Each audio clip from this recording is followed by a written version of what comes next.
And greetings. Happy Tuesday. Welcome to the Steve Deace Show here live and on demand on BlazeTV radio and podcast.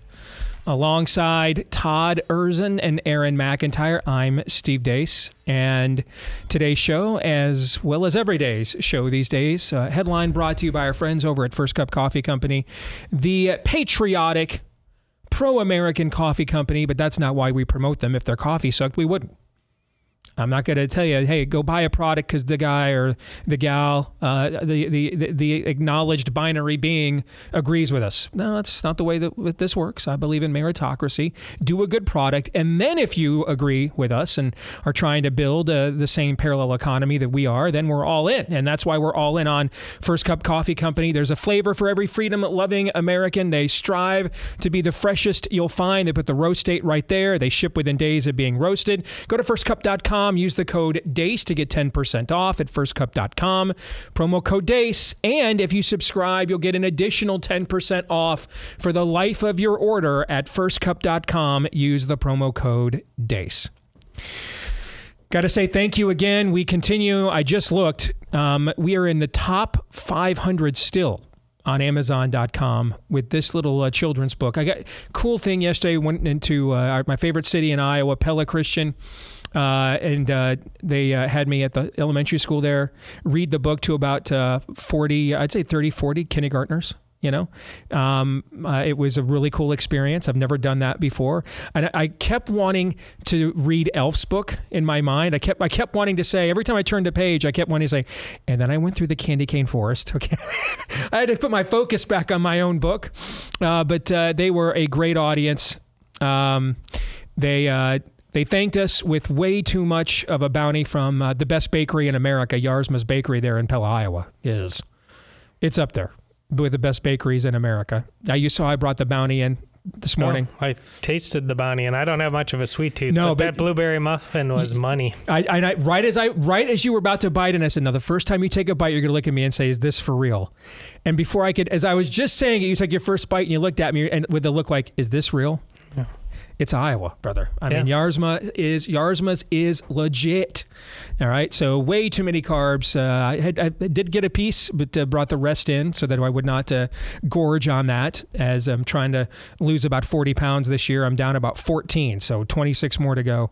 You could tell, by the way. Oh, can you? Oh, well, thank you. I appreciate that. Yesterday I wore a shirt that was way too big for me. I realized after I got on the air. Photo of you with Autumn, yeah. So it's amazing. You know, if you forget this after you lose the first 100 pounds, how it went, and you wait 10 years to try to lose the last 40, and you're like, huh, you mean if I eat less, I'll lose weight? Weird. But you got to get yourself in that mindset. And so I'm in that mindset. After turning 50, I'm in that mindset now. All right. So we're working on that. So thank you guys for the kind words. I appreciate it.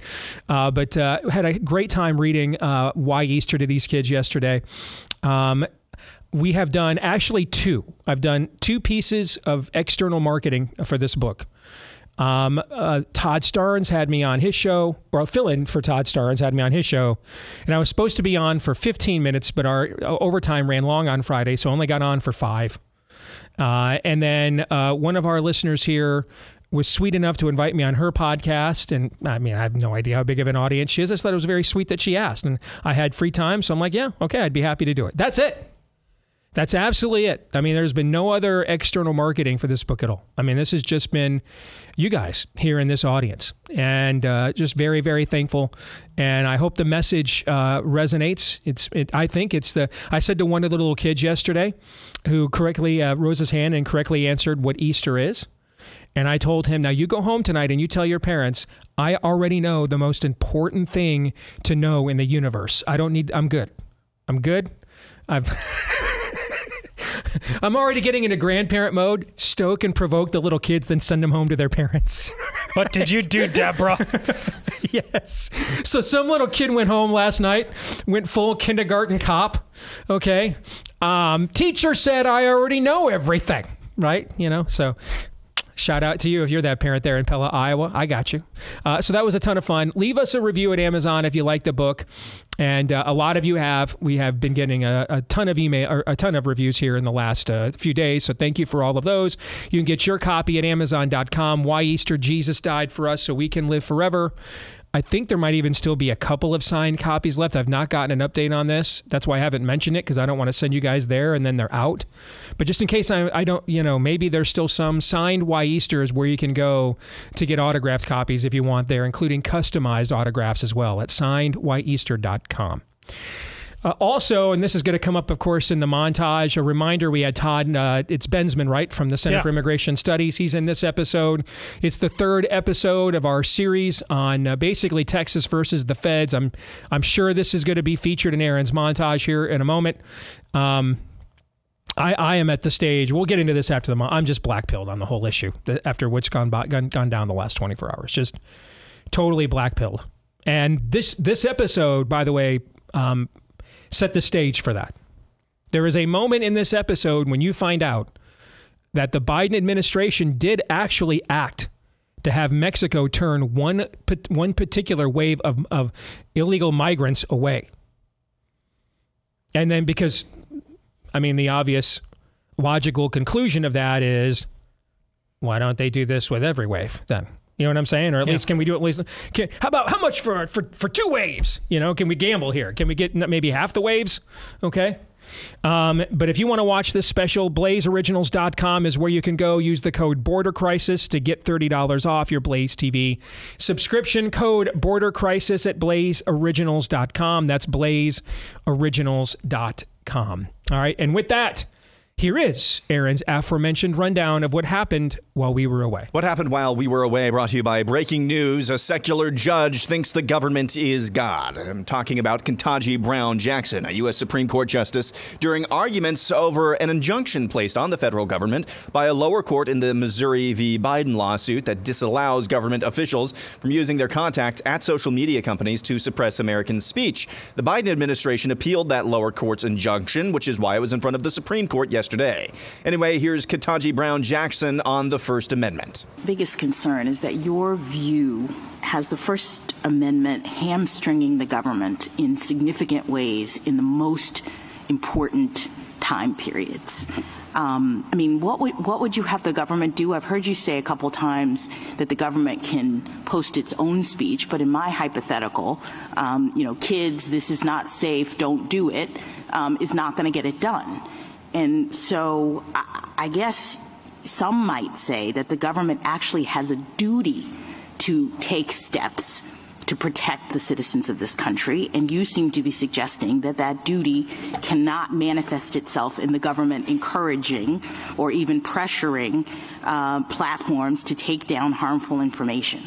So can you help me? Because I'm really worried about that because you've got the First Amendment operating in an environment of threatening circumstances from the government's perspective, and you're saying that the government can't interact with the source of those problems. Another news also at the Supreme Court. They ruled yesterday and indefinitely blocked Texas from enforcing an immigration law that would allow state officials to arrest and detain people they suspect of entering the country illegally. The so-called administrative stay will remain in place while the court considers emergency appeals from the Biden administration and others who want the justices to block enforcement of the law while their legal challenges play out. Way past time for Texas and other states to band together and defy these courts. Case in point, a federal judge has ruled that illegals can possess firearms. U.S. District Court Judge Sharon Coleman of the Northern District of Illinois referenced lower court rulings in dismissing firearm possession charges against Heriberto Carballo Flores, who was illegally or unlawfully in the United States when he possessed a handgun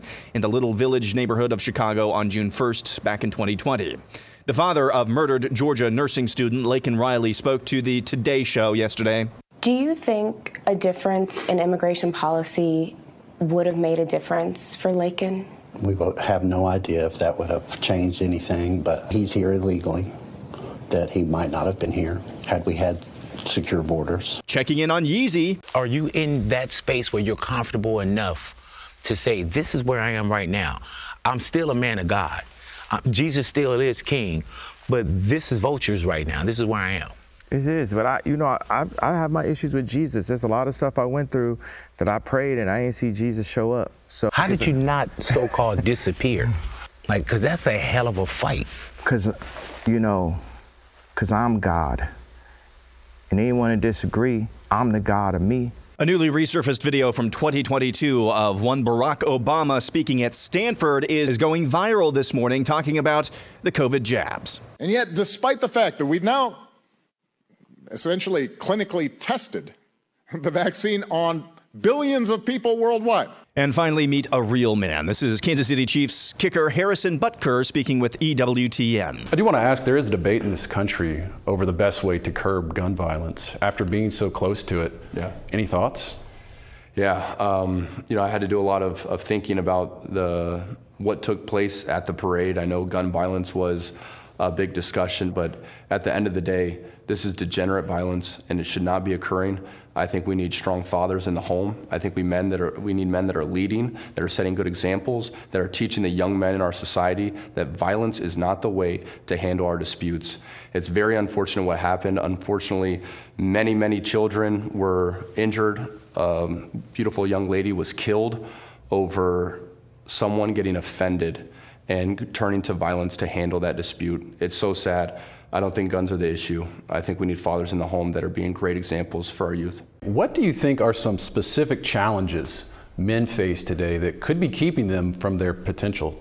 I think part of the fall from the first sin of Adam and Eve is men want to be like women and women want to be like men. You see a lot of times where women want to be leading the marriage and they want to be the head of the household, and the man, it's the Homer Simpson, sit on the couch, drink beer, and just watch TV and just let everything go on around me, and I'm not really at the center of what's even going on in my household. So, I'm very passionate about encouraging men to be courageous, to not be afraid to be the leader. It's something that we struggle with, I think, a lot of times, to go outside of our comfort zone and to say, you know what, God has called me to be a leader and to lead by example. I'm going to lead my household, and I'm going to lead outside the world when I'm evangelizing. So that's something that I'm very passionate about, and I think more men need to not care about what the world says about them. They need to have strong men that support them with iron sharpening iron, and they need to be encouraged that Jesus Christ was radical, and he said a lot of things that weren't liked, and he wasn't loved. But at the end of the day, he stood for truth, and I think men cannot be afraid and cannot waver, and they need to stand for truth. And that's what happened while we were away. Aaron, thank you for including that at the end. I think that was necessary to see. And just for me personally, I think that was a good note to end that montage on, because we're going to talk about maybe the most important issue in the country right now, and I have gotten completely blackpilled on it. So it's important to see there are still 7,000 men in Israel who have not taken the knee to Baal yet. There is the fight is there are people fighting. It just may not be in the places that we're accustomed to or that we are privy to, or that are the traditional venues for doing so. And that's another reason why I think right now I want to talk about our friends over at Preborn, because this is another place where your relationship with us here on the Blaze, and a lot of times it feels like, man, they're either not going to count my vote, or my vote's not going to count, if you know what I'm saying. Right? I mean, at this point, I'm voting for orange cones and speed bumps. I'm not even doing this out of any sense of hope. I really just want things to be slowed down enough that my kids and grandkids have a chance for whatever time we have left to experience the American dream. Any of this sound familiar at all? A bit. A bit. Well, one place where we are affirmatively taking ground, where we're on offense, is with this relationship we have with Preborn.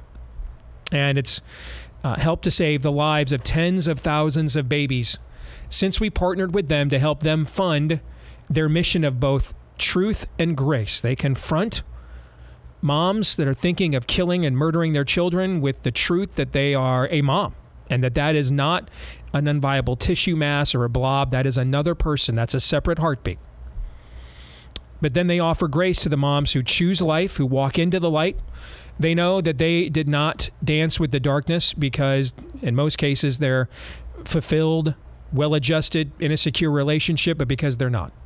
So they're there with the grace as well, whether that's prenatal care, postnatal care, all of this stuff, the ultrasounds, all of it, right down to the car seats. All of it for the mom and the baby is free, provided they've got tax-deductible donation and funding from people like us. If you'd like to make one, few better causes you'll ever sign up for than this. Go to preborn.com/Steve. That's preborn.com/Steve, or dial pound 250 and say the keyword baby on your mobile phone. I want to share with you guys just why I'm just black-pilled over the last 24 hours on the immigration issue.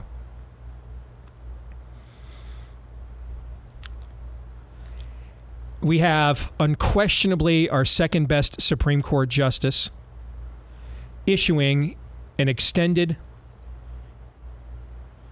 injunction against Texas, Samuel Alito. And I'm not saying it never happens. It's just very rare for the court to stop something from being enforced and then come back and say, actually, it's a great idea. Like, think back to the Dobbs decision. The first sign that they were at least going to uphold the 15-week ban. Now, I think if you go back and listen to our shows at the time, I don't know that any of us thought they were going to use this as an impetus to overturn Roe v. Wade completely. But the first sign that they were at least going to uphold that 15-week ban is they allowed it to be enforced, and others like it to go into place. I'm not saying it never happens, but in general, if your odds are low when they put an injunction against something, that they're then going to come back and say, after reconsidering, all clear. Not saying it never happens, right? Like, are there people who have before taken their last paycheck, gone to Vegas, bet it all on 7, bet it all on black in order to get out of debt, and it landed? Has that ever happened like once or twice? Sure. Should you really, No. Are those really the odds you should be playing with your income, with your productivity? No. Okay. So, I mean, it can happen, but has happened, I'm sure. But that's not a path to victory, typically. That's not something to count on. And one of the things I struggle with a lot in this job, and always have, is I don't want to mislead you. Bearing false witness is not necessarily the same as lying. Most of the time it is. But when Rahab said she didn't know where those Jews were to the Canaanites, was she telling the truth? No. When Corrie ten Boom told the Nazis she didn't know where those Jews were, was she telling the truth? No. The hierarchy of truth. Right. Because the value of life comes before in the hierarchy of values, correct. So most of the time, the vast majority of the time, overwhelming amount, like maybe over 80, maybe 90% of the time, would lying be the definition of bearing false witness? Yeah. But it's not 100%. There's many forms. One of the ways that I have struggled with it in this job is that there can absolutely be a tension between what will draw traffic and what will draw listeners and attract eyeballs and what is actually true. And that tension really for me is because I can't sit here and say my prime directive is a biblical worldview and then feed you a bunch of nonsense, low-lying fruit that fills my belly and lines my pockets, but in the end, it's full of sound and fury signifying nothing. We didn't accomplish anything. And so this is the challenge, and I'm not a victim. I signed up for this. I agreed to this. I mean, if you sign up to be a cop in Chicago, you agree to get shot at on a regular basis, right? Yeah. Yeah, that's, you're not a victim. You signed up for it. That's the job. I mean, what's the line in the Mission Impossible job when Angela Bassett's Mission Impossible movie, when Angela Bassett says to Alec Baldwin, Alec Baldwin says to Angela Bassett, well, if they would have done what you said, they all would have died. And she says, yeah, I know. That's the job. I mean, that's the job.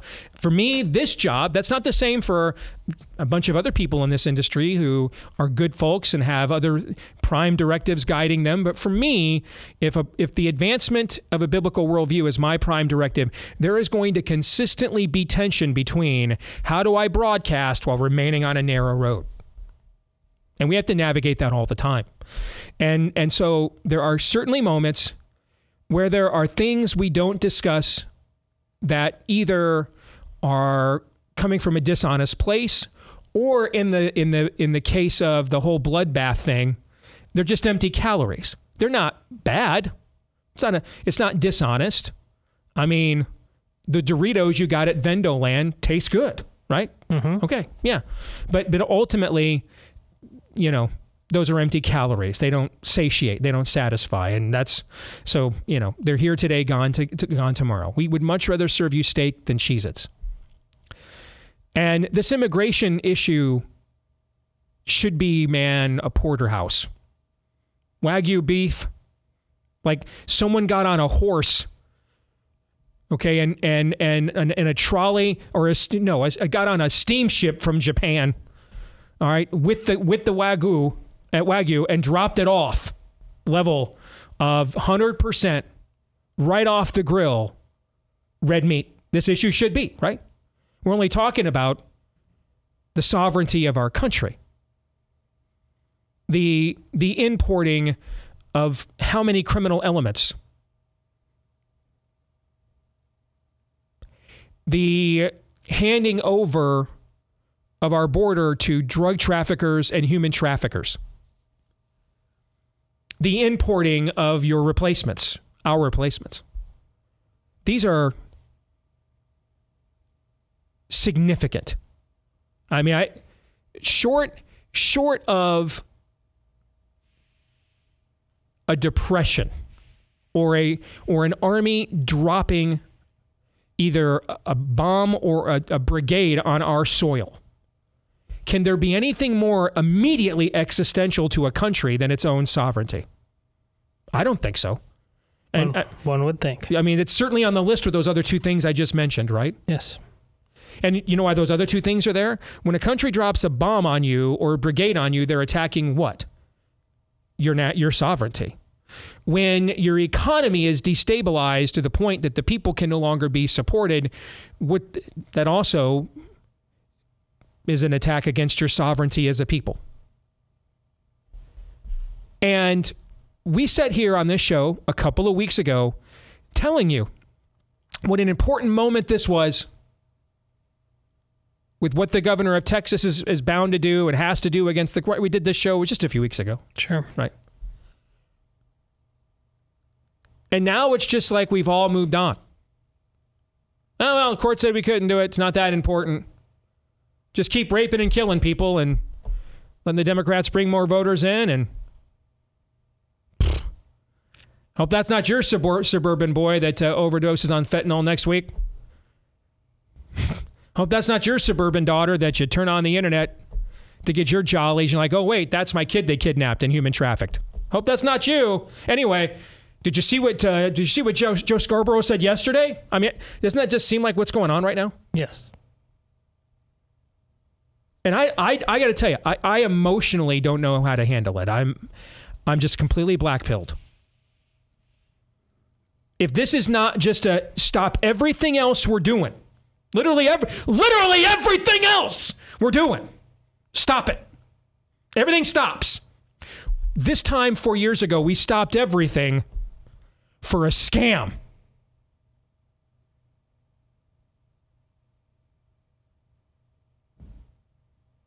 How about 15 days to flatten the border?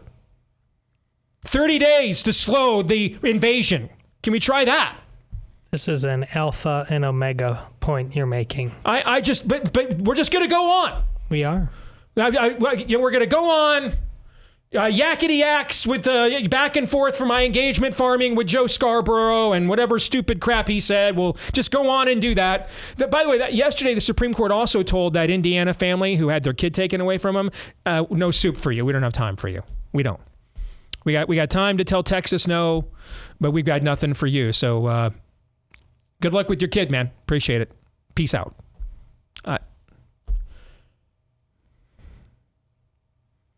It feels to me like, to discuss like anything else at this moment, I'm lying to you. I'm bearing false witness. I'm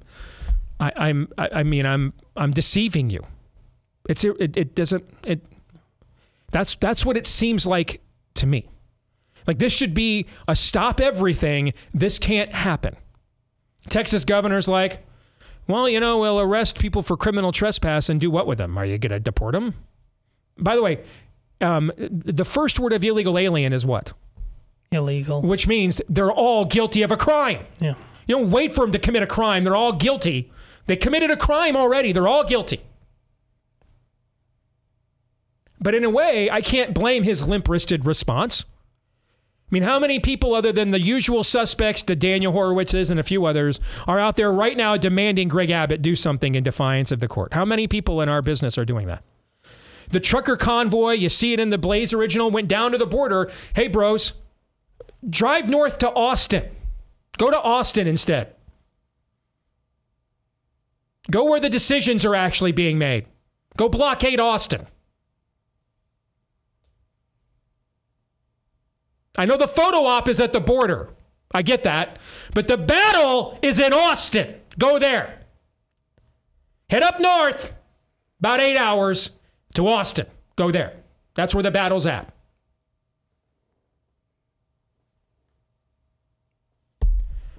I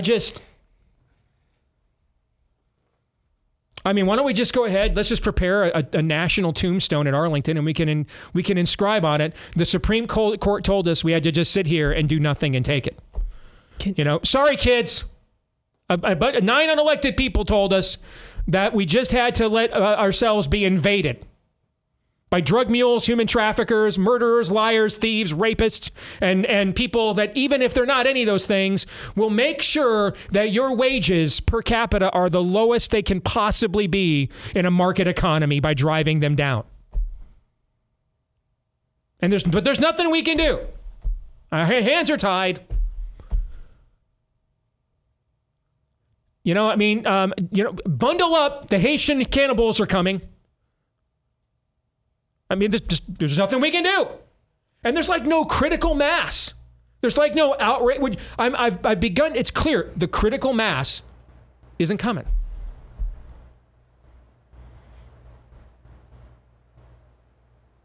It's just very clear it's not.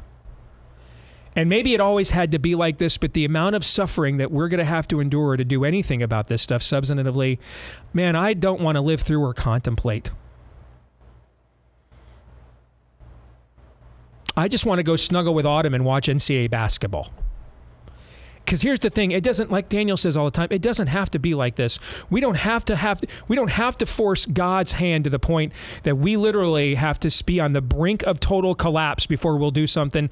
But by golly, that's just who we are as a species, sons of Adam and daughters of Eve.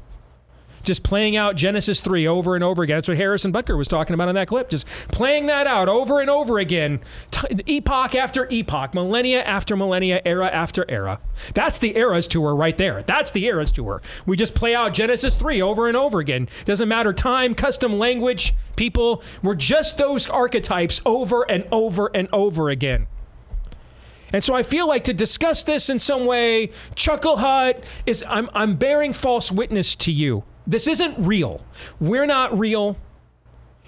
And much of the business here, the relationship that the content provider and the consumer has, not real. We just want talking points to feed you, and that's all you want to be fed. Look at the polls. Look at the red wave. That's all you want. And that's all we want to give. And that's all we ever get. So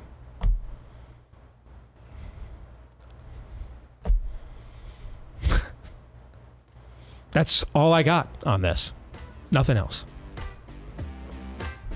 More in a moment.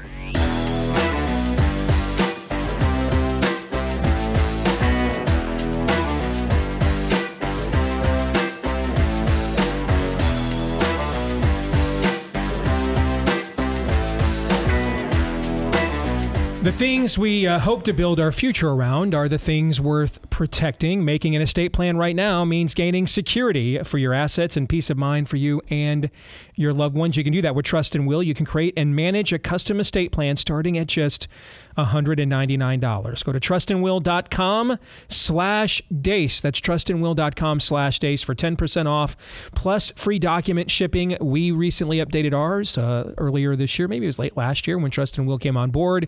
Amy went through the process and absolutely raved about it. And there's a lot of customization that can go on here too. So it's not just, one template fits all, but for your particular situation. That's why they've got an overall rating of excellent and thousands of 5-star reviews on Trustpilot, used by hundreds of thousands of families, including ours, and counting. So secure your assets and protect your loved ones with Trust and Will. Get 10% off plus free shipping of your estate planning documents by visiting trustandwill.com/Deace. That's trustandwill.com/Deace. That's 10% off and free shipping at trustandwill.com/Deace. Hey, coming up later today in the overtime, we're going to discuss more in depth that Kanye West clip. We could not just drop that in the montage and not have a conversation about that. So we will do that later today on the overtime for Blaze TV subscribers at blazetv.com/Deace. Go there to become a subscriber today. Or that's also if you're already a subscriber, well, you'll be able to watch it later today at blazetv.com/Deace.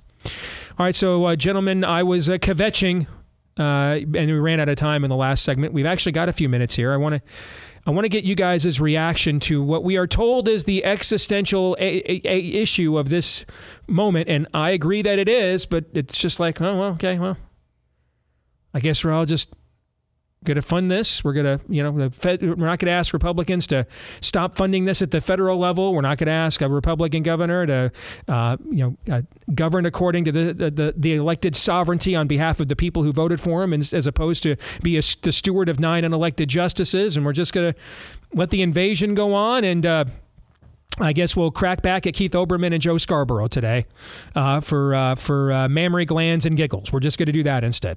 Aaron, I'll let you go first. Your thoughts. Man, I agree with your assessment that there is basically no movement, but I mean, we are privy to some of the trends in terms of publishing in right wing, and I'm not going to get into that specifically. Not great right now, despite Why Easter's success, but overall not great. And that is indicative of a populace of people who are or have been checked out or tapped out, in my estimation. And so while I agree with your assessment, I'm asking to what end do we shout from the rooftops? To what end? The fact of the matter is that there are a lot of people like me who feel stuck. What is the solution? What do we do? To which the response is, well, that's why Joe Biden can't stay in office. And by all means, I don't want him to stay in office. But you're asking me to find the solution in a man who deported 33% fewer, actually more than 33% fewer illegals than Barack Obama did. That's a fact across every metric. That's the solution there. A person with a worse track record of deportations than Barack Obama. That's your solution? The reason why we're in this position is that there are too many Homer Simpsons a la Chiefs kicker Harrison Butker. There are too many Homer Simpsons who are eagerly counting down the minutes and seconds until 2 meaningless play-in games tonight at the beginning of the NCAA tournament. There are more people like that than know who Laken Riley is. Yep. And know what happened to her and why it happened. Yep. That's why we're in this position. Correct. So I'm back at a position of being stuck. Because on the one hand, the solution, we're being told, has a worse record at deportations than Barack Obama. And on the other hand, there are few people who actually give a runny turd about the problem to begin with. So I feel like we're tilting at windmills here. It's not fun. It's not a uplifting and encouraging with a message of hope message, but that's just the reality as I see it. Tell me I'm wrong. You're not wrong. And there's going to be people that hear this and they're going to say, what, you guys don't think Trump would do a better job than Biden? I'll just speak for myself. I think he'd do a lot better job, despite all the issues and criticisms I have. But what at given times, but what I hear you say, Aaron, is this idea that that's all we're going to do. That's really that's all we're going to do. We're just going to vote. That's all we're going to do. Vote harder. We're just going to vote harder for the people that didn't secure it the first time they had the chance. That's all and we're going to do nothing else. The governors aren't going to do anything. State legislatures aren't going to do anything. We're not going to do anything. We're not going to do anything else. We're just going to do what we've done for a generation. Make a bunch of executives at Fox News who hate our guts, mind-numbingly rich because we're grateful that they push the Overton window to the left at a much slower rate than the crazies on and the lunatic asylum on MSNBC and CNN do. We're going to do that. And we're going to vote Republican even harder while being convinced the entire time that our votes won't count. That's basically that's the battle plan, right? That's the plan? Yes, and get informed about prostate issues from Caitlyn Jenner. Yes, that's our plan. I'm totally fine voting for Trump again. I've said that from the beginning of this entire process, even when I was backing his primary opponent. But this idea that that's all we're going to do is just sit around and hope that that either he can win or they'll let the guy win who didn't secure the border the first time. Well, Stevie, I know that. I cover this for a living. I know all these details. But he didn't get this done. That's one of the reasons why we're here. Do I think there's a much better chance he'll get something done than whoever the hell is running the country now? By a million. But that can't be our only plan, just to sit by here and passively vote.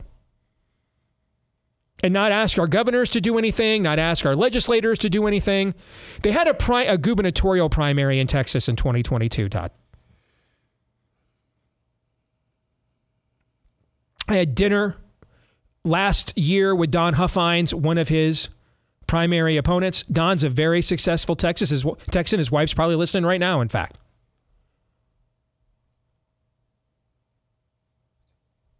He could self-fund a campaign and did. One of the other challengers was the guy that used to be a member of Congress, Alan West, and the former head of the Texas Republican Party. These aren't nobodies that just jumped off a Reddit forum. That's my point. These aren't nobodies just jumped off a Reddit forum and Abbott's not good enough, so I'm going to primary him. These are people with name ID and or the ability to self-fund, to be relevant. Do you remember what percentage of the vote Greg Abbott got in that primary against those guys? Shockingly high. It was over 70%, and Trump endorsed him. The problem with having everything be about Trump, which is what we do, is that you're asking a very mercurial, let's say, person to bat 100%. No one's going to do that. No one is. You're asking way too much out of him. And so when he endorses a good person, we get him elected in a primary. When he doesn't, we can't. We can't do anything independent of him at all. You want to hear something that's going to make you really upset? Why not? This is from Florida's Voice News. They've got the Florida primary today and local elections, I believe. With many local elections being held, the turnout situation has worsened for state Democrats as Election Day voting continues. Here are the splits for turnouts. Palm Beach, 59.5% Republican, 29% Democrat. Wait, in Palm Beach? Broward, 75% Republican, 18% Democrat. Pinellas, 76% Republican, 14% Democrat. Orange County, 79% Republican, 15% Aaron, Democrat. don't you talk about Iowa evangelicals like that. For people that maybe don't know and aren't old enough, if you're millennial, a Gen Z listener, Palm Beach County is where the infamous Florida recount began. Because some little old lady retirees went on CNN and said they tried to vote for Al Gore and the machines told them they voted for Pat Buchanan instead. That's literally the whole origin of the story, and it began in Palm Beach County, Florida. Broward County, Florida is the place where they made the term hanging Chad famous, where a lot of the video that you saw from back in the day where people are looking at ballots, is it punched all the way in? I don't know, is it filled out? Okay. Was going on in Broward County, Florida. Aaron, can you just one more time, just those two counties, what was the primary turnout? I lost the tweet here, but let me find it again. And This is the election day turnout. Election day turnout in just those 2 counties. Do you have it? In just those 2, Palm Beach and Broward. Palm Beach, 59% R, 59.5% R to 29% D. Broward, 75% R to 18% D. I mean, that's beyond a shellacking. I mean, Republicans always beat Democrats on game day. Well, most places, but that's... Not by 30 points in Palm Beach County, they don't, brother. I can promise you that, okay?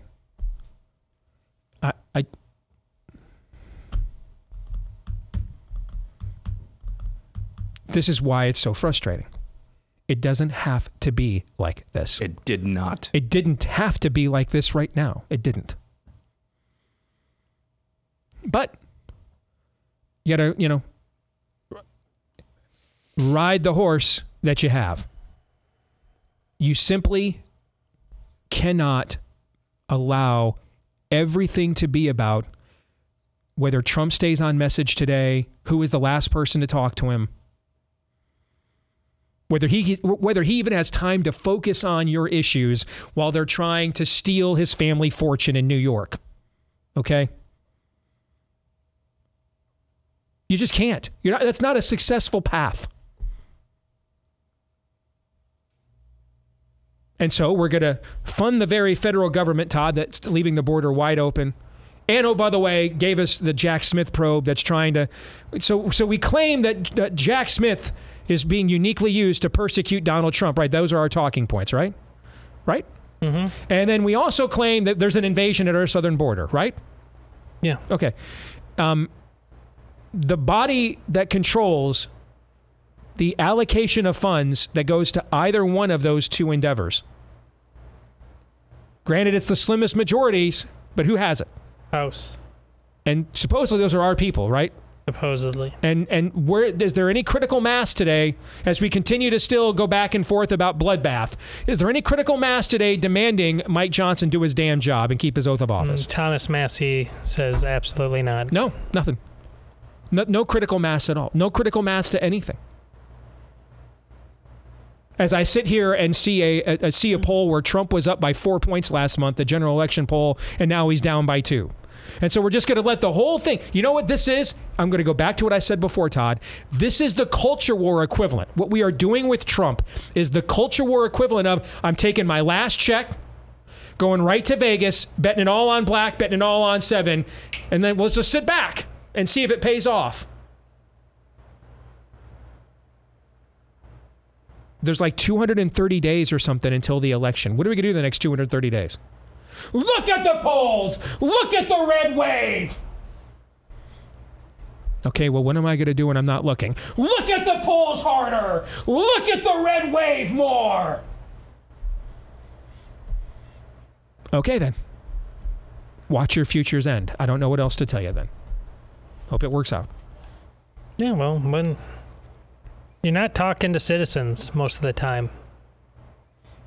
And that's the fundamental problem, whether we're talking about the border or anything else. What happened with Ketanji Jackson and her notion of the First Amendment, how it's kind of getting in this way of whole government, what we do. But the reason why it's persuasive is because we're not citizens. Citizens would not hear that. Be like, over my dead body. But if you're not citizens, you just want to be comfortable. And it goes to that alpha and omega point I said that Steve made. It's not that people aren't willing to allow drastic measures. Not at all. It's about which drastic measures allow them to be the most comfortable in their lives. Can I Netflix and chill? Will I have to say something mean about a Hold on, I just got another email about Romans 13. Yeah. I'm kidding. Go finish your point. I'm sorry. Yeah. So when she says, it's one thing, you have a private house, and it's been found that there's a bomb in your house. And her whole argument, the government has to act. If you're saying lying that there isn't a bomb in the house, that's a problem. If we can agree there is a bomb in the house, then do we act? Do we destroy private property so that more private property... But that's not the argument that we're having. Actually, we let them destroy the House. We wait until Election Day so we can vote out the people destroying the House. And then, of course, the whole time believing that they rigged the election and we can't win it. That's our current plan. The rigging is the key. Here's what she wants you to not have the opportunity to do. You're the government. You're saying there's a bomb in the House. Everybody, no, there's not. We're not agreeing there's a bomb. She doesn't want you to be even disagree. And here's why. Because if that premise is broken, and this is the really important point, whenever they see fit to say there's a bomb, they will, even if there isn't, or vice versa. Even if there really is a bomb, they'll say, no, there isn't, if it suits their interest, if it suits their comfort. So we can't, they don't want you to ever agree on actual reality. They want to define the terms of reality. Government. That's why she's fighting so hard for this. That's why she resents anybody who's not within her sphere, her clique, her power. It's why, without any sense of shame, when she was asked, "What can you define a woman?" and she said no. She resents that she would even have to. What if I don't want to? What if it does not give me power to be cornered like that? So she won't do it. She told you right with that question how she's going to be about everything else. And since you're not a citizen, right and left, she's going to win. No matter how dumb the things she says are. If you're laughing, you're really laughing at yourself. I just want to clarify that the data from Florida that I read a few minutes ago, and I thought I said this, but maybe I didn't. There are certain counties that are holding local elections today. That's what I was referring to, not the presidential primary, which is only GOP. There are certain counties that are holding local elections. Well, this actually makes that data even more impactful, actually. Now you're telling me that we're seeing in municipal elections in Florida red waves, that it's not just. And so look what happened. Look what happened. The whole thing doesn't rely on Ron DeSantis. He did his job. All right. And then the rising tide lifts all boats. So tomorrow, if it turns out Ron DeSantis steps on a rake tomorrow, turns out Ron DeSantis face plants and did something stupid and immoral in his life and is totally discredited, is there a system that will last in Florida beyond him and his first and last name and the presence of Ron DeSantis? They're called citizens. Yeah, that's called leadership, and it inspires citizenry.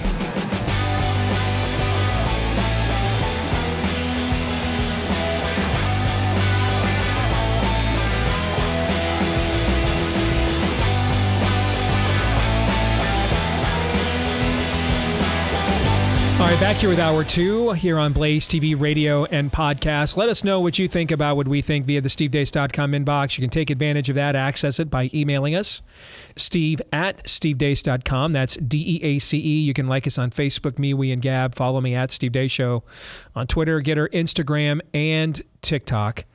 And then, of course, if you are a podcast listener, we appreciate you so much. Leave us a 5-star review if you haven't done this yet.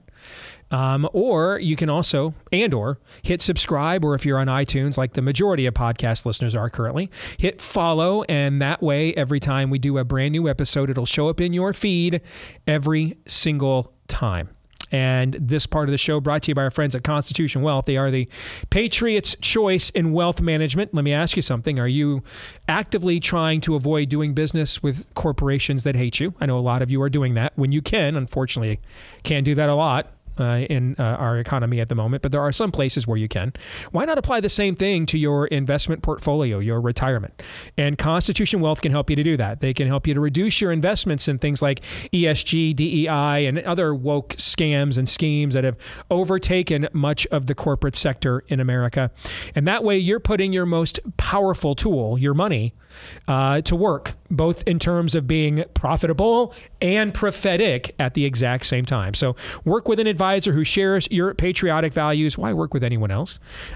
Just go for example, if you have $250K or more of stock and bond and investments, and you'd like to reduce your exposure to woke companies, this is the place for you. Go to constitutionwealth.com/Steve. That's constitutionwealth.com/Steve. Again, head over to constitutionwealth.com/Steve.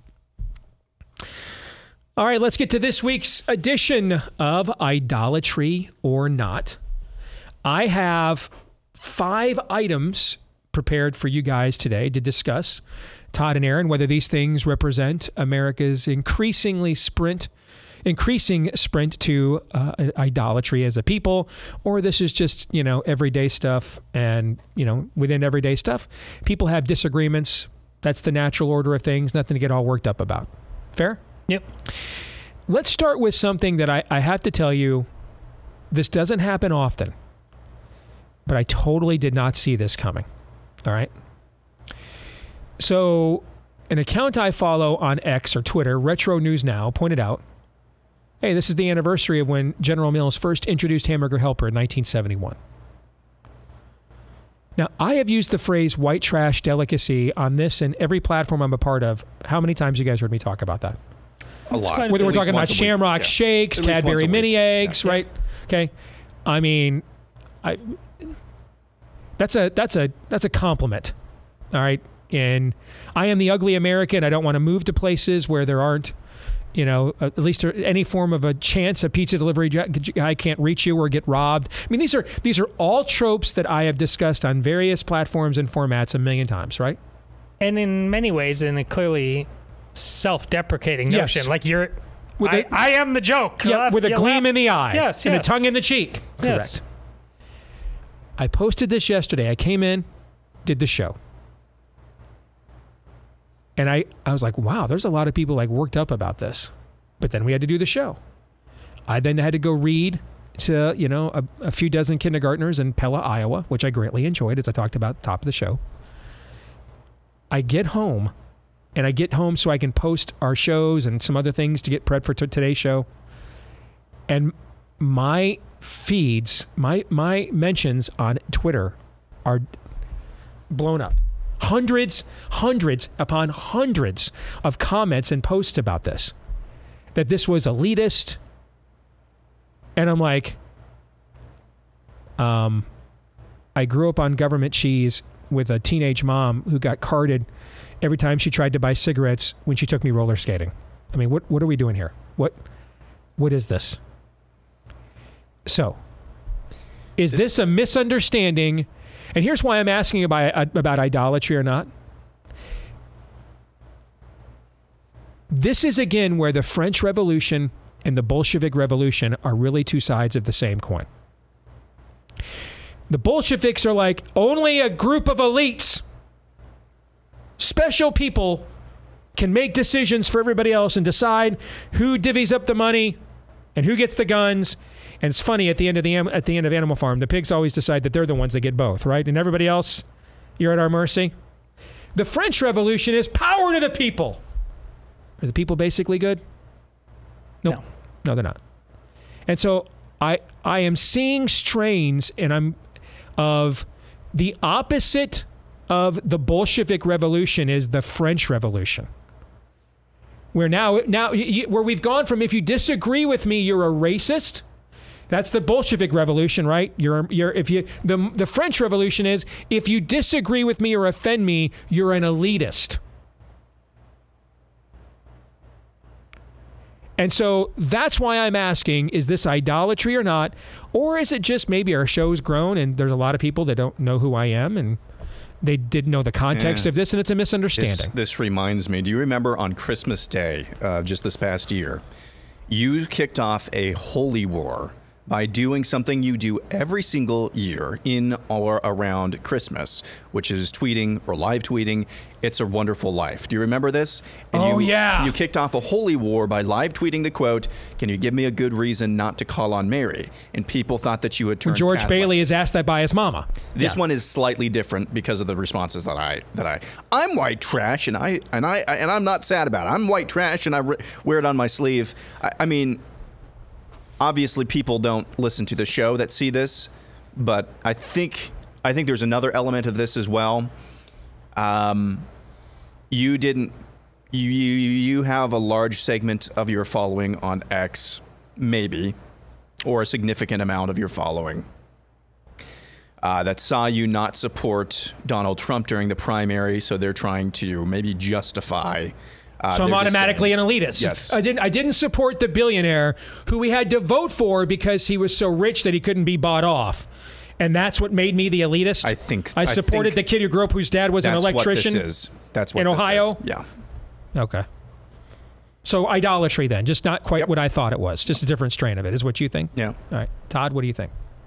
Yeah, we finally got to the point there at the end. It's also increasingly a heightened level of idolatry because not just the elitism, but like, so this is off color. This is mean. Well, again, I would venture that the vast majority of people complaining are in fact Trump voters. Your guy. No problem being off color. No problem being mean. Mm-hmm. Like all the time. So made a brand out of it, actually. Yeah, I don't. Rode it all the way to the White House. This is where you really, you can't. Dude ate taco bowls from Taco Bell on Cinco de Mayo with a sombrero on. Yeah. Okay. So I don't believe suddenly. Damn funny, by the way, but come on. You guys, if you're a Trump voter and you're now on the fainting couch with this, get out of here. Yeah, I'm just going to tell you right now, put this marker down. What's the date today? March 20th? 19th? Put this marker down right now here as we get close to the first day of spring. I'm not signing up for, because I'm working class, I'm automatically holy and righteous any more than I'm signing up for, because I'm wealthy with 7 master's degrees, I'm smarter and better than others. Not signing up for that. Either one. They're both idolatries. I'm going to push back on them both. Now, there might be per capita more rich people in hell than poor. It is easier for a camel to pass through an eye of a needle, after all, right? Okay, but the idea that you can well, I'm with the poors. I worked I worked an hourly wage, Jesus. So my sins are atoned. No. There's plenty of room in hell for you too. So nope. Not joining your, I'm not, you're not different than the globalists. You're on the same team. You guys just believe, and you're coming from a different direction because of my human culture, subculture group. I am better than others or deserving of something that others are not. No, you're not. I don't even take Christian businesses on the show and promote them if their product sucks. I won't do it. You're owed nothing. Nothing. You're not owed even that's why it's called grace. Who was it when Jesus walked out of the tomb, stood there at the tomb as the stone was rolled away and said, "You know what? Thank you, God. It was about time you delivered. I had that one coming. I was starting to lose hope." Who was it that had that kind of claim? Anybody? No. Not a soul. You're owed nothing, and you'll enjoy it. Nothing. So take everything good you have, whether you're smart, stupid, rich or poor, fat or skinny, white, black, or pansexual vegan. Take every good thing you have and praise God for it, because you deserve none of them. None. Everything good is from the grace of God. Nothing more, nothing less. Well, I worked for this. Who gave you the hands? Who gave you the brain? Who gave you the skills? Who gave you the knowledge? Did you come up with that on your own? You're owed nothing. Squat. I mean, it's undeniably true in my mind. There are vast swaths of people. Let's just look at the Rust Belt alone over the past generation and a half who have been victimized and forgotten.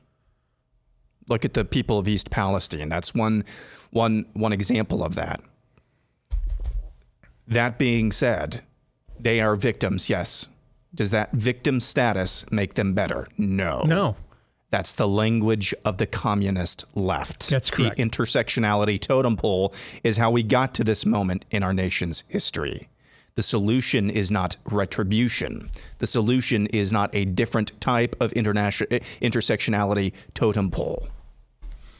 The solution is getting back to meritocracy and back to any of the number of things that we were promised we would get back to multiple times by basically every GOP candidate at every level in my lifetime. What's the difference between Robespierre and Stalin? One spoke French, the other Russian, and one had more time. That's it. No other difference. How was the church under Robespierre, Todd? Flourishing? No. How was the church under Stalin? Flourishing? No. No. Bunch of people that didn't belong in prison under Robespierre? Yeah. How about under Stalin? Yeah? Sure. No difference. No difference between your vote populi. In fact, vote populi is the message often of the Marxists. We're the workers' party. You're not any different. if that's where you're coming from. And I'll push back on you both. I'm not joining either of your cults. Not happening. All right, let's get to my Patriots. One more thing. Can go ahead. Steve, you seem to say everything and everyone is in a cult except for your little circle. What do you say to those people? Because I get that in my mentions a lot. Well, that may be true. The question, I may say that. The question is it true? Ultimately, every movement that isn't ultimately predicated on the Word of God is a cult. Every single one. Because even if it doesn't intend to be when it starts, if it doesn't have that plumb line, it'll eventually become about groupthink, will it not? Will it eventually become about some individual and their agency and their mission, or a small group of individuals and oligarchy? It's unavoidable because of the condition of human nature. So either it will have as the Word of God as its plumb line and measure of accountability, or it is or eventually will become a cult, period. Unavoidable.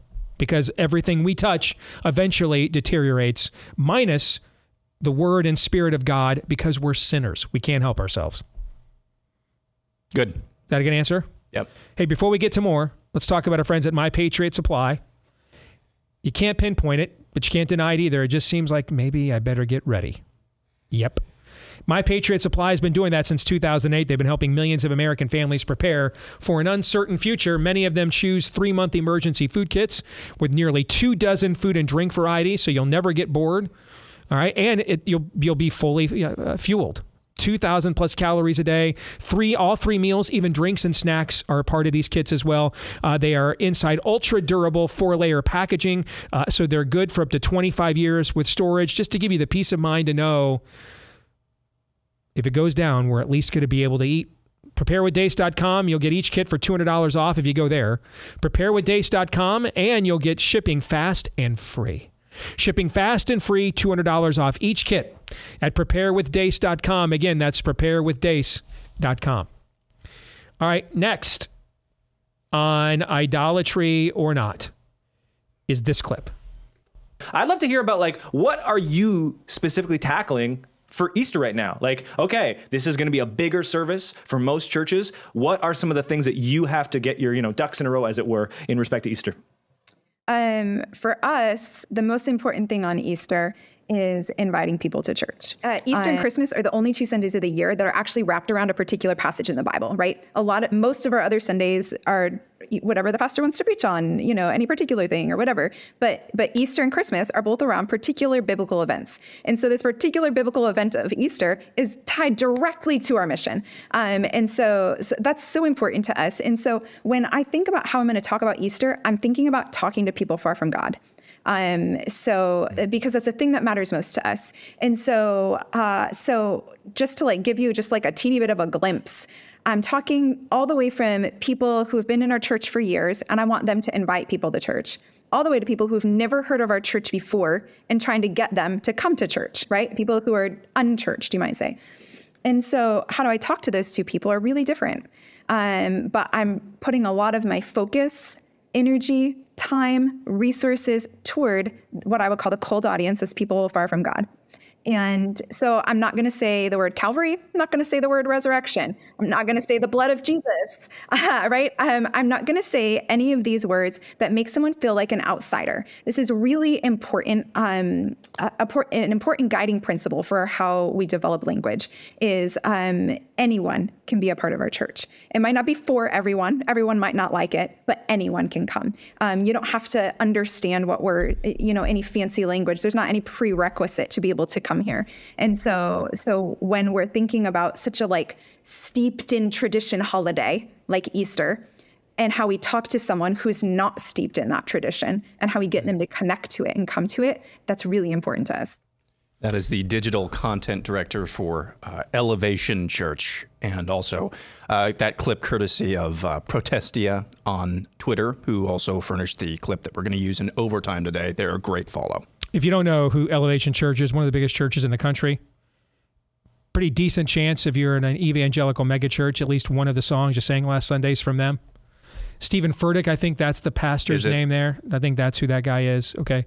So this is kind of the, your current version of a church that feeds and inspires lots of the programming you see at others as a Saddleback, as a Willow Creek has done in the past.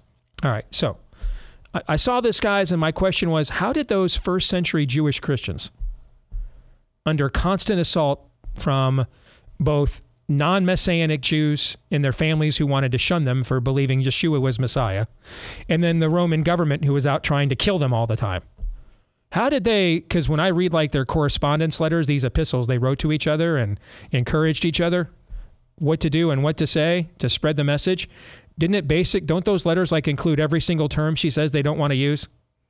So can you explain to me, how did these Messianic Jews in the first century, under constant assault on both internally within their own religion and externally from the Roman government, how were they able to spread the message without this brilliant messaging consultation from the digital director at Elevation Church? Is that idolatry or not, Todd? So just to be clear, this church you talk about, it isn't Joel Osteen. It may be. Generally speaking, I think it's maybe. I think it would claim it's not that, but there would certainly be some similarities. I think based on what I have seen. At the very least, this is too smart by half, and I think that gets to your point, Steve. I can't be absolutely sure about this without knowing more about the church and these, other than the fact that both of them. Did you speed up the tape on those two speaking at all? No. See, the fact that they speak that rapid fire, it might be sped up. I don't know. Oh, that was a tell to me, but my goodness, I'm going to say not. I'm going to give them an Easter, Christmas benefit of the doubt, but I wouldn't be shocked in the least if it. Knowing more about the people in particular and the church in particular, if it is. I think it's at the very least, it's just trying to be too clever about something that I don't think the Lord ultimately gives you an example. I mean, he sits down with people in circumstances that obviously make the church leaders of the time very, very uncomfortable. And they ask questions about that. This does seem weird. And Jesus talks about how he goes about talking to people while the bridegroom is with you versus when he's gone. It's as likely that this goes down a silly road as it goes down anything substantive, I guess is what I'm saying. I'm not just going to put the idol hammer down on it, though. Okay. What about you, Aaron? Oh, I am. Do you avoid those words in church services as well? I mean, we're not even talking, she didn't even mention sin.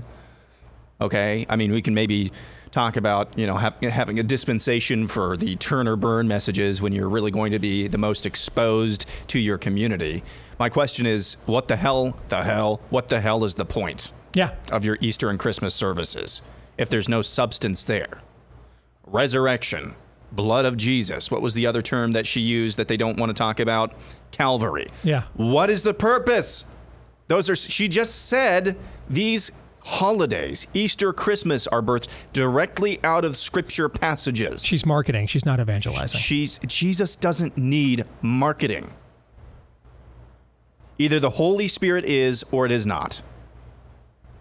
These people, marketing is not the Holy Spirit he gets us. It never has been.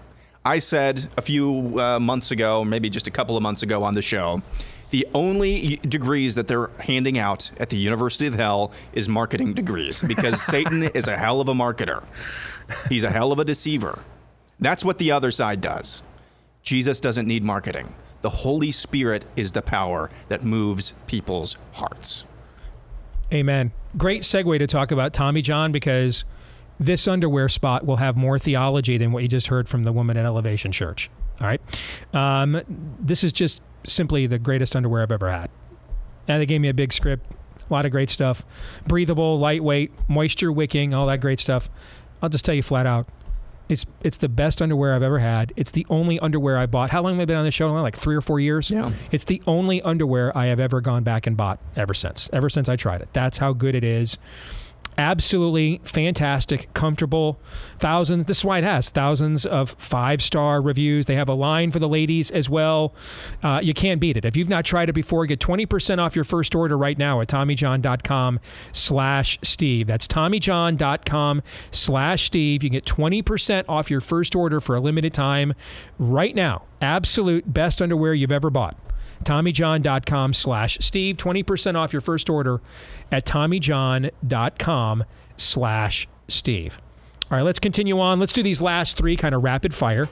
All right, next. A study, this is from Scientific American. They put out this tweet yesterday, Scientific American. A study of more than 100 birthing parents showed that pregnancy and birth cause changes in brain circuits that may be involved in empathy and bonding with the child.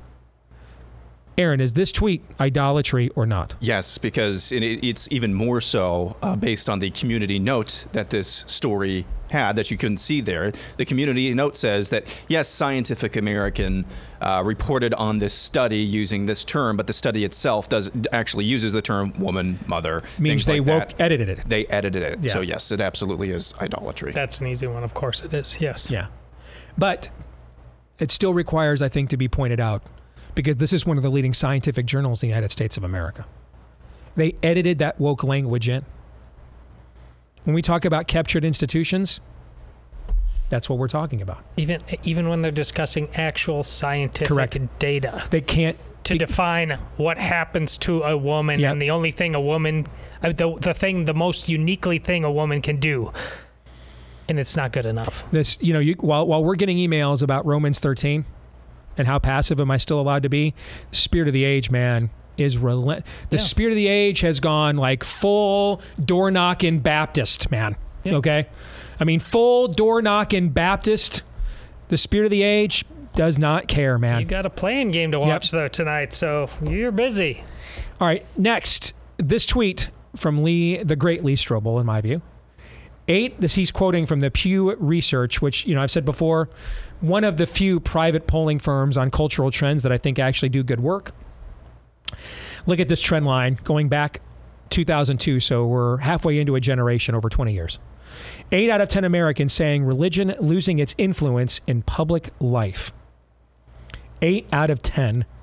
In 2002, that number was 52%. So in 20 years, that number has gone up about 30 points. Todd, idolatry or not? Well, is that happening because of idolatry? Yes. You get to answer that. Yeah. Yes. That's simple math. There's a lot of particulars involved, but at the end of the day, we've fashioned something to worship other than God. So there you have it.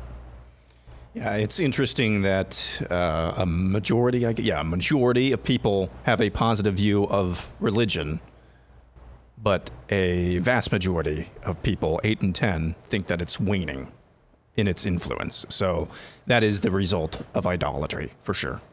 Good enough to have a positive review of religion if sound and fury signifying nothing if you don't act on it. Who cares if you have a positive view of religion? What does that even mean? That's religion broadly speaking. Then I say, well, there is a right religion. Hold on a second. It's meaningless. I don't care about your stupid emotion on this. Act. Fruit.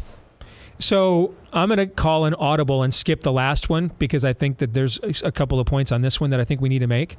After I remind you about our friends over at New Founding. We were just talking about, investing your retirement away from companies that do the woke agenda, DEI and ESG and all that stuff. Well, how about building a parallel economy with companies that don't?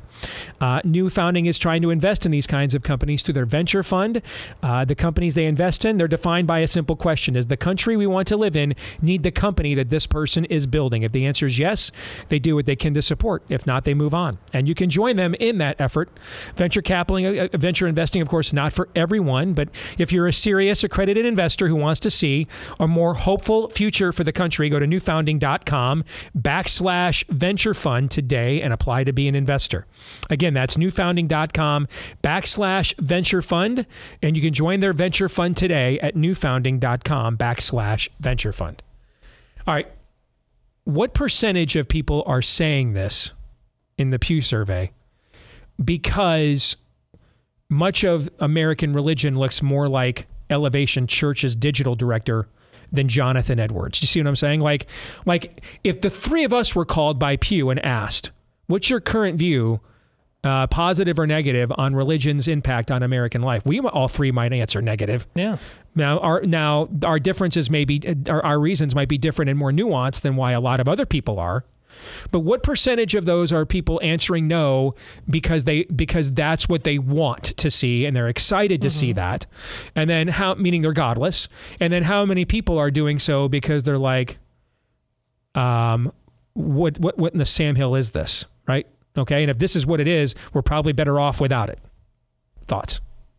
Well, that's why it's so important, and that's what I was railing on, that 57% still say they have a positive view of religion overall. Yeah. Yeah. Yeah. Actually, you know what? That's actually the key right there. Yeah. In our culture, if the church was functioning if it just started functioning as it should be on a dime, that number should be like 15%. Yeah. So see what I mean? If it was confrontational, yes, people would have a negative. So the numbers would be inverted. The amount of people that saw it as a positive influence would be higher, but the amount of people who had a personal opinion, there'd be more conviction. Is that what you're saying?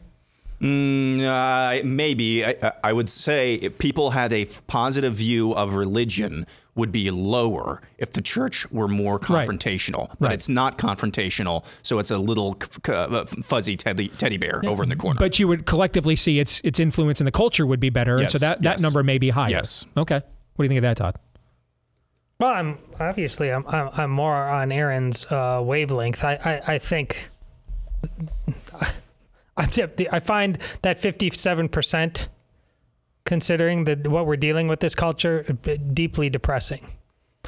I don't believe religion is a bad thing. I believe Christians who talk about I don't believe in organized religion, I would think are lazy, if not stupid. Most of the time when they say that, they are. Yeah. I agree. Yeah. But organized religion is absolutely failing right now because of cowardice. We should not have that high number right there. I mean, how many people in this audience, if they're in a spiritual fight for their marriage, their community, their culture, their kids, think that the first place they ought to go is to the local church that they belong to? Exactly.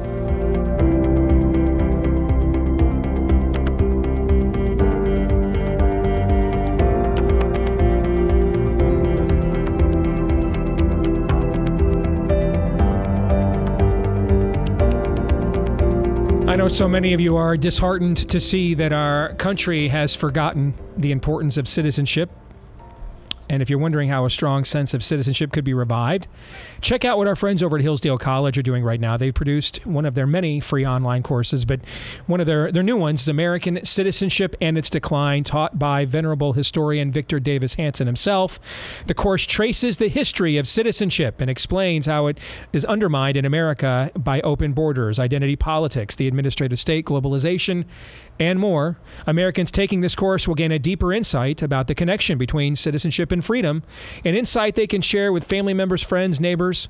Hillsdale's free online courses, they're an important component of Hillsdale's mission to reach and teach increasing millions of people on behalf of liberty and the American way of life. So if you want to do something to pass on our cultural heritage, sign up today for this free online course, American Citizenship and Its Decline, at DACE4, F-O-R, DACEforHillsdale.com. That's DACEforHillsdale.com. Again, DACEforHillsdale.com. Well, it was a best-selling book, and now it is a documentary that I had a chance to watch a couple of weeks ago with my small group, in fact, and we were all very impacted by it and discussed it quite a bit amongst ourselves. It's called Letter to the American Church, and the man behind both the documentary and the book joins us now, Eric Metaxas. It is good to have you on the show, Eric. Welcome to the Blaze, brother. How are you? Great to be with you. You're a voice for truth. It's a joy to know you're out there, my friend. Same here to you. I appreciate it as always. So the genesis of this, of why you decided to tell this story, you get into it at the beginning, kind of the preamble to the documentary, setting the stage, the parallel between Germany in the 1930s and the church and what we see today. So let's start there with those parallels. As someone who wrote what a lot of people consider to be maybe the definitive work on Dietrich Bonhoeffer, so this era is right in your wheelhouse. What are the things that you're concerned that we're following along the same line of thought with, Eric? Well, if somebody asks, what is the story of Bonhoeffer ultimately about? It's not just a biography. In other words, what is the story about? Why do we care about Dietrich Bonhoeffer? And it's, in a nutshell, he was someone who knew as the evil of the Nazis was rising, he knew that God was calling the church to stand against the evil. And so he was like a prophetic voice to the church to say, hey, church, this is your job. This is not someone else's job. It's not Romans 13. We're going to bow to the government. There is evil, and God is calling us to speak against it, to be a voice against it, to work against it, to stand against it, to risk our lives against it. And many in the church at that time said, no, we just want to do church. We're more theologically focused. We don't want to be political. We don't want to be controversial. And Bonhoeffer's trying to say, excuse me, that's not biblical. That is religious nonsense. That is fear. That is theological confusion. God calls his church to stand against evil. And the German church was unable, mostly, not all, but mostly, to see that they needed to unite and to stand boldly and strongly, even if it meant looking political because they were facing the evil of the Nazis. They failed to do that, and the result, as we know, was a nightmare. You hardly can think of nightmares like it in history, with millions murdered, and that's where it ended up. That is where the American church is today. Early on, when the Nazis didn't see what was coming, if they had known what was ahead, many more would have spoken up. They would have risked their lives. But they said, it's not our job. We're going to see how it goes. There are many in the American church today who are effectively saying, you know what? We don't think we need to be the ones. Let those hotheads, fight or risk losing their job or risk this or that. We're just going to do church. And when it struck me that the parallels were so dramatic, that exactly the excuses given by the German Christians, Christian leaders in the early 30s are the same excuses being given by innumerable Christian leaders today, I thought this can't be happening, but it is happening. And the more I looked at it, the more obvious it struck me. And so I don't say this lightly, Steve. I believe God called me to write this book. There was this fire. I've never felt anything like it. I've never written a book like it that's just aimed at Christians, not at everybody, strictly to those who say, I'm a Christian, to say the parallels are horrifying and we are asleep precisely as the German church was asleep. So the point of the book and the point of the new documentary is, can we wake up enough Christians before it is too late? That is the charge, I believe, that God is putting in front of his church today. I mentioned this during lockdowns a few years ago, Eric. I watched a series on Netflix that was about 10 years old that was primarily about the Nazis' rise to power. And it was done by the BBC.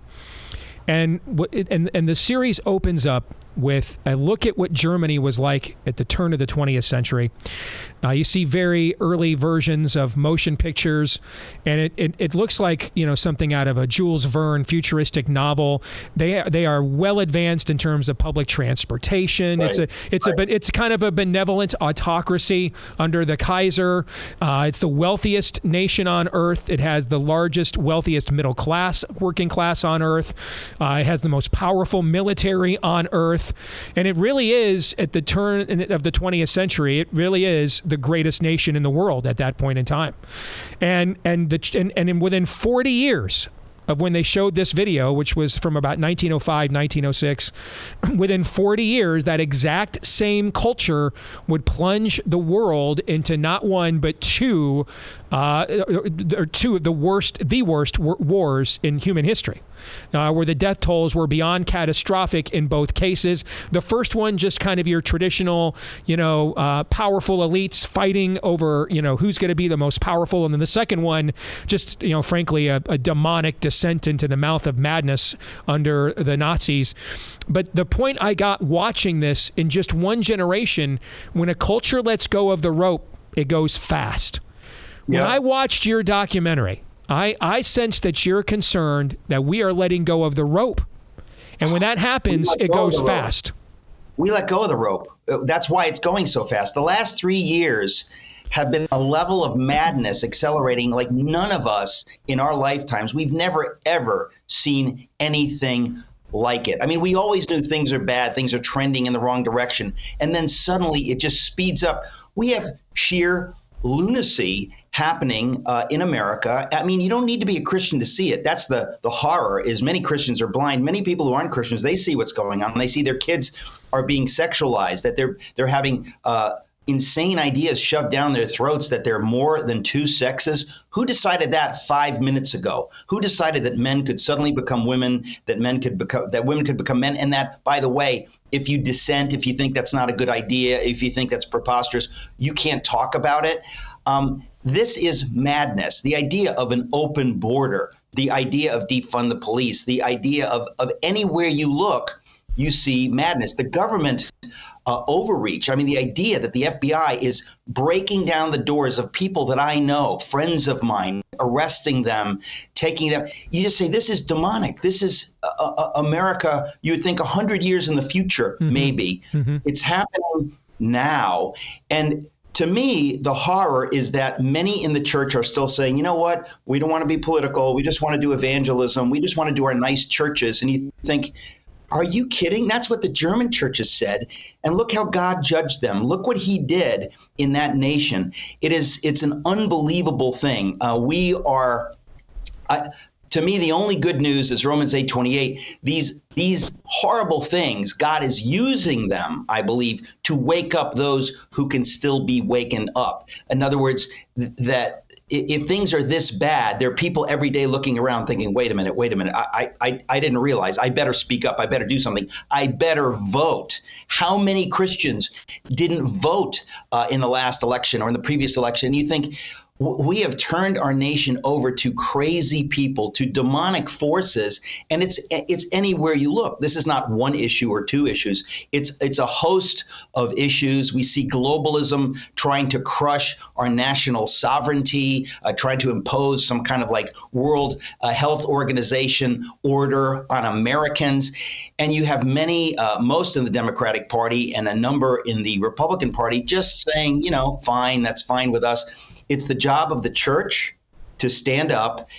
And I wrote the book for the church, and the documentary, it wasn't my idea to make a film, but some people saw me speaking about it. They said, this needs to be filmed. They have made, as you've seen, a really tremendous film. It's not just a documentary. It's just well done, but it's designed to motivate people, to making them understand this is the biblical case for taking action, for getting political if necessary, because sometimes it is necessary, and we have the freedom in this nation to express ourselves and to express God's will in the public sphere. So it's a real it couldn't be more urgent. The time could not be more short. We're going to lose everything if the church doesn't rise up, probably within this year. We don't have a 5-year plan. This is one of those things where we're in a war. And I say it's the third existential crisis in our history. The first is the revolution. Second is the Civil War. This is the third existential crisis. We can lose this nation.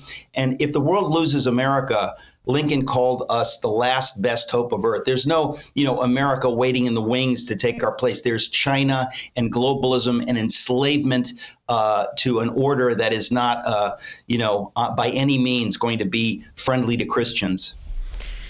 Amen. Where can people, since you brought up the movie again, where can they watch it? I want to make sure we get that out there. How can they see the documentary? It's just the title, lettertotheamericanchurch.com. Anybody who goes to lettertotheamericanchurch.com can see the film there. They can buy the book. They can buy a DVD if they prefer to get a DVD. And if you go to lettertotheamericanchurch.com, you can see a list of free screenings, because I feel so strongly about this message that we are making this free, 100% free to any church that wants to do a screening at your church, we are offering this free to churches. And my question is, if you're going to a church that is asleep, that is not interested in this stuff, my question is, why are you interested in going to that church? Because the hour is this late. So we're just saying it's free to any church that wants to do it. lettertotheamericanchurch.com. Lettertotheamericanchurch.com is where you want to go to see that movie right now, and it's also where your church can sign up to do a screening of the film, and I would recommend it, having seen it. And, you know, right before, we got about 5 minutes here, right before we brought you on, we played a clip from the digital director at Elevation Church, one of the most influential evangelical churches in America right now in Charlotte, North Carolina. And she was talking about their plans for Easter coming up. They're not going to use terms like the blood, Calvary, resurrection, because those will just drive people. Basically, just it's the embodiment and the epitome of everything you and I were just discussing.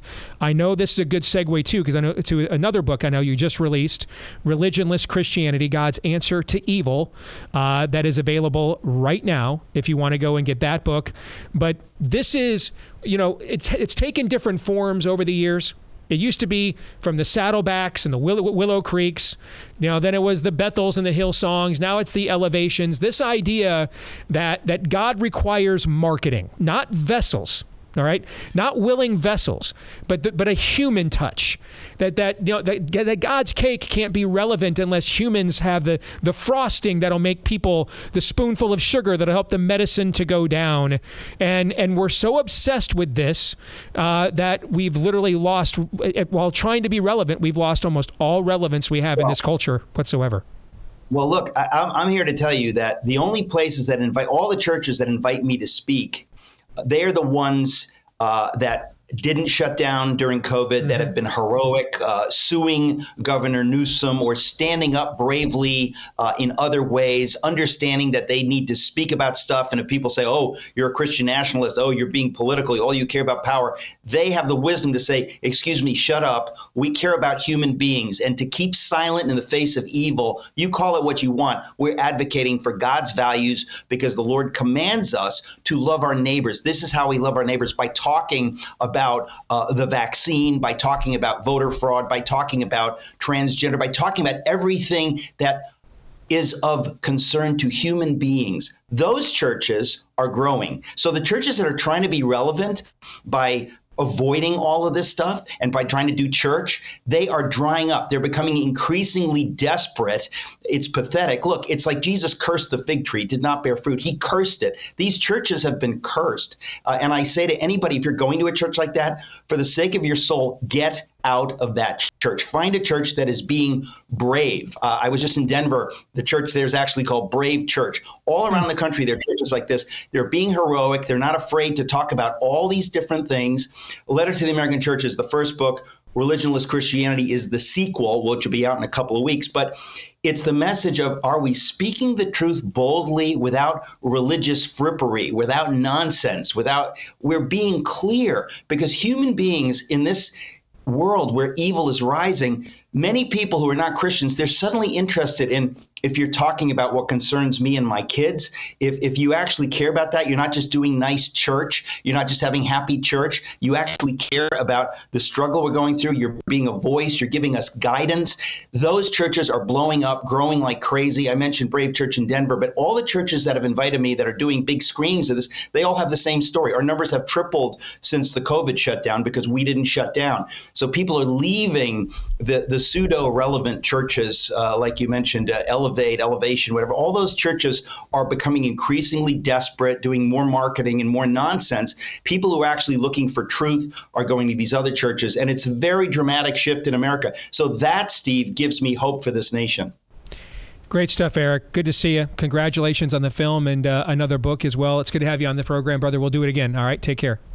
God bless you. Thank you. Yep, same to you. All right, as we close it out, gentlemen, thoughts on the conversation we just had with Eric Metaxas? Well, it was perfectly providential with his book and how it dovetails with the other church that we mentioned in the previous segment. Like, I was trying to be generous and a certain level of benefit of the doubt in my analysis there, but at the end of the day, once they're sat down It's the solid food or nothing. There might be some sleight of hand to get them in the door, but if you don't bring the real deal once they're sitting down, there's very harsh treatment for you in scriptures for what's coming down the road for you.